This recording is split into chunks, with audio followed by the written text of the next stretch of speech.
Moi, mun nimi on Sampsa ja tällä videolla tutustutaan MSIin, voisiko sanoa kohtuuhintaiseen pelikannettavaan, josta löytyy Nvidian uusi GeForce RTX 50-sarjan näytönohjain pelaamiseen. Ja tällä toki onnistuu myös tuottava työskentely RTX AI:n avulla. Eli kyseessä on MSIin Katana 15 HX kannettava ja GeForce RTX 5070 näytönohjaimella. Ja Suomessa tämä on myynnissä Core i7-prosessorilla tällä hetkellä noin 1750 euron hintaan ja ostolinkki löytyy videon kuvauksesta alapuolelta. Käydään läpi tämän kannettavan AI-ominaisuudet ja tietysti kokeillaan pelaamista parilla uutuuspelillä.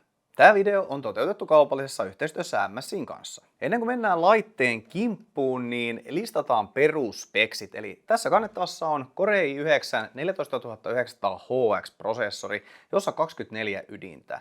Mutta Suomessa myynnissä olevassa mallissa on 16-ytiminen Core i7 14650 HX, jossa 16 ydintä ja pystyy suorittamaan 24 säijettä kerrallaan ja maksimikellotaajuus 5,2 GHz. Sisuksista löytyy 16 GB DDR5-muistia, Nvidian GeForce RTX 5070 näytönohjain, jossa tuki uudelle DLSS 4 ja Multiframe-gen ominaisuudelle pelikokemusta sulavoittamaan.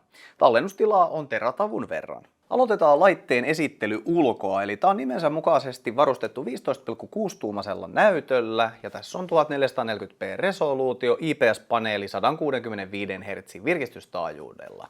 Ja painoa laitteella on 2,4 kiloa, ja tämä on muovirunkoinen. Liitännöistä täältä oikeasta kyljestä löytyy 3,5 mm liitäntä, yhdistetty kuuloke- ja mikrofoniliitin. Sitten löytyy yksi type A, yksi type C, HDMI-ulostulo ja RJ45-verkkoliitäntä. Positiivisena seikkana täältä oikeasta kyljestä ei puhalleta lämpimää ilmaa ulos, vaan täältä takaa ja vasemmasta kyljestä. Täältä vasemmasta kyljestä löytyy sitten 2 USB A-liitäntää ja sitten toi virtaliitin tuolle ulkoiselle virtalähteelle, joka on tämmönen palikka 240 wattia. Näppäimistö on täyskokoinen, eli löytyy numpad ja nuolinäppäimet. RGB-valaistus löytyy 4 alueesta ja sitten noin VASD-näppäimet on vielä erikseen tuommoisilla läpikuultavilla näppäinhatuilla. Ja alapuolella perinteisesti tasohiiri. Kannettava jäähdytyksestä vastaa Cooler Boost 5 jäähdytysjärjestelmä ja tämä takapaneeli lähtee irti, joten kurkataan vähän sen sisuksiin.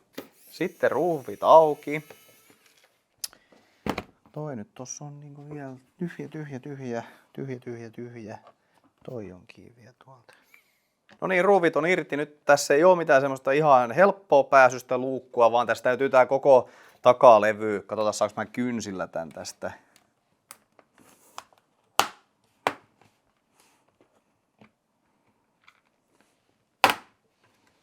Ja saanhan minä. Simsalabim. No niin, sieltä paljastuu nyt sitten tämä HX15 Katanan sisukset ja tässä nyt sitten 5 lämpöputkea, 2 tuuletinta, prosessoria ja grafiikkapiiriä jäähdyttämässä. Täältä löytyy teratavun SSD ja sitten vielä noin 16 gigatavua muistia. Täällä on aika 2 kampaa sitten sille ja wifi-yksiköt ja muut tämmöiset. Tässä kannettavassahan nyt ei tällä konfiguraatiolla varsinaista päivitysmahdollisuutta on muuta kuin vaihtamalla tähän isompi SSD tai sitten vaihtamalla isommat muistikammat. Akku sitten täällä perinteisellä paikalla 75 wattitunnin akku ja täällä vielä stereokaiuttimet. Sitten kansi kiinni ja boottaillaan Windows 11 käyttöjärjestelmää. No niin, käyttöjärjestelmänä Windows 11 Home ja sitten tämän kannettavan asetuksia voi kontrolloida täältä MSI Center-sovelluksesta. Ja täällä on muun muassa valittavissa nyt sitten erilaisia käyttötiloja Balanced, Silent tai Extreme Performance.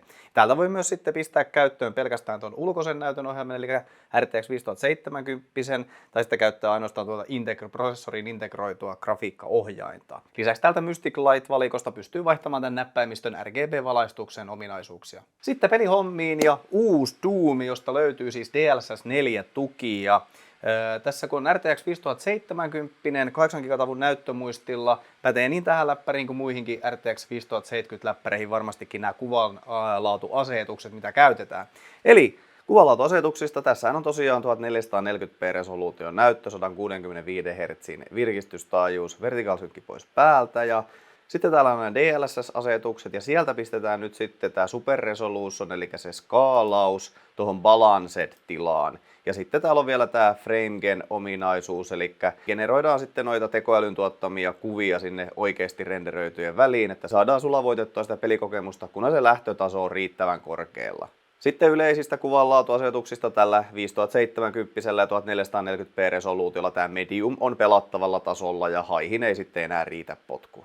Näillä asetuksilla ruudun päivitysnopeus tässä Doomissa pyörii tuolla 170 fps. Okei, tässä ei nyt taida toistaiseksi olla vielä mitään hirveän tarinallista juonta, kunhan mennään eteenpäin. Jaha. No niin, sieltä saapuu nyt sitten jonkinnäköinen alus. Tuleeko sieltä apujoukkoja vai tuleeko näistä jotain tulipalloja?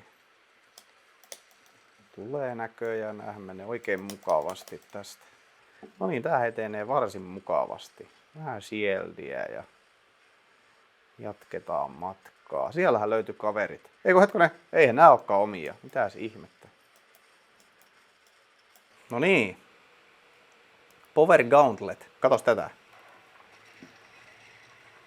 No niin, sinne lähti.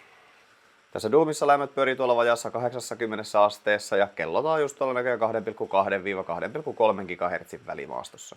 Sitten toisena pelinä Unreal Engine 5 pyörivä Dune Awakening ja täältä sitten grafiikka-asetuksista 1440p resoluutio, eli mitä tämä näyttö tukee, ja laitetaan täältä tämä DLSS päälle ultra skaalauksella, eli mahdollisimman hyvä kuvanlaatu sitten vaikka vähän alhaisemmalla resoluutiolla renderöitäänkin. Samoin tämä tukee frame-generationia ja täältä 4x käyttöön, koska saadaan sitten sillä sitä peliä sulavoitettua, kunhan se lähtötaso vaan on riittävän korkea. Sitten muuten täältä käytössä muun muassa Nvidia Reflex-ominaisuus, joka sitä viivettä pyrkii laskemaan, ja muut kuvanlaatuasetukset sitten ultralla, eli parhaimmat. No niin, ruudunpäivitysnopeus näyttää pyörivän tuolla 165 fps tuntumassa, jopa 170 fps ylittyy, mutta nyt lähdetään vähän matojen jahtiin sitten. No niin, onko tuolla nyt nuo ohjeet, mitä mun pitää tehdä?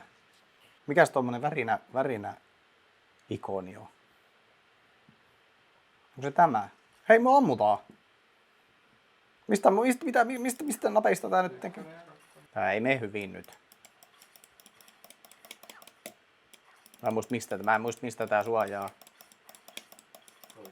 Tää saattaa näyttää, että niin tää selviytyminen olisi haastavaa tässä, mutta... Sitten Gather Micro Sandwich Fiber. Joo. Onks täällä jotain vihollisia? Mitä tää ampuu mua? Hei, tää on huono tilanne nyt. Toi on ehkä vähän parempi tilanne. Uskomatonta, mutta mä selviydyin. Pelikäytön lisäksi Nvidia RTX-kannettavat tarjoavat opiskelijoille tehokkaan ja monipuolisen työkalun oppimiseen, luovuuteen ja vapaa-aikaan. Se vauhdittaa huippusovelluksia, tekniikasta datatieteeseen, nopeuttaa tekoälykoulutusta ja tekee 3D-mallinnuksesta sulavaa. RTX mahdollistaa myös uusimpien pelien realistiset ja upottavat grafiikat sekä erittäin alhaisen viiveen. Lisäksi se tukee luovia projekteja nopealla editoinnilla ja tekoälyavusteisilla työkaluilla, parantaa videopuhelut ja striimit ja tarjoaa kevyen, hiljaisen sekä akultaan pitkäkestoisen kannettavan opiskelijan arkeen. Mutta semmonen oli katsaus MSI:n Katana 15 HX peliläppäriin GeForce RTX 5070 näytönohjelmella, ja aika lailla samat jutut pätee muihin RTX 5070 kannettaviin samassa hintaluokassa, mitä tässä videolla esiteltiin. Jos tykkäsit videosta, heitä yläpeukku ja lisää rautaa taas seuraavalla videolla. Moro!